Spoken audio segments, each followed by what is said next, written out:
की तुझी प्रतिष्ठा तुझी श्रीमंती कदाचित खोटी आहे, तुझी प्रतिष्ठा तुझी श्रीमंती कदाचित खोटी आहे. विठ्ठला कर्जबाजारी अशील रे तू, तुझ्या देवळात तर दान पेटी आहे. तू कधी केलास का जातीवाद, तू कधी केलास का जातीवाद, का तुला कुणाचा पाठ झाला आहे. तुझ्या अंधभक्तांसाठी तर जात लई मोठी आहे. तुझी प्रतिष्ठा तुझी श्रीमंती कदाचित खोटी आहे. विठ्ठला कर्जबाजारी अशील रे तू, तुझ्या देवळात तर दान पेटी आहे. कधी भर येऊन माझ्या गावच्या पारावर तिथं जातीवाद होतो, कधी भर येऊन माझ्या गावच्या पारावर तिथं जातीवाद होतो. तुझ्या भक्तांच्या रूपात जातीचा अहंकारच तिथं बसतो. ठराविक सोडली तर बाकी सगळ्यांचा प्रवेश तिथं निषेध आहे, ठराविक सोडली तर बाकी सगळ्यांचा प्रवेश तिथं निषेध आहे.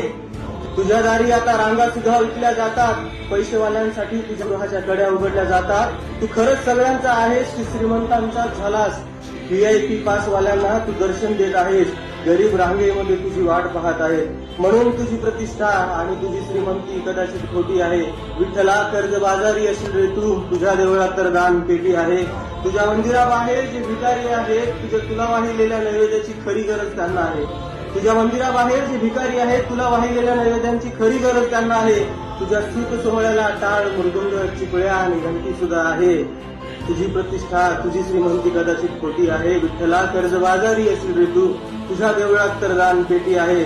सोन्याच्या कोंदणात आहेस तू, पण तुझा भक्त उघडा आहे. हा समुदाय माणसांचा पण माणुसकीत लंगडा आहे. सोन्याचं मुकुट तुला, सोन्याचं मुकुट तुला आणि सोन्याचाच साज आहे. वस्त्र ही सोन्याची आणि पंढरीचा तू राजा आहे. अजून काय पाहिजे रे तुला, कशासाठी दान पेटी आहे.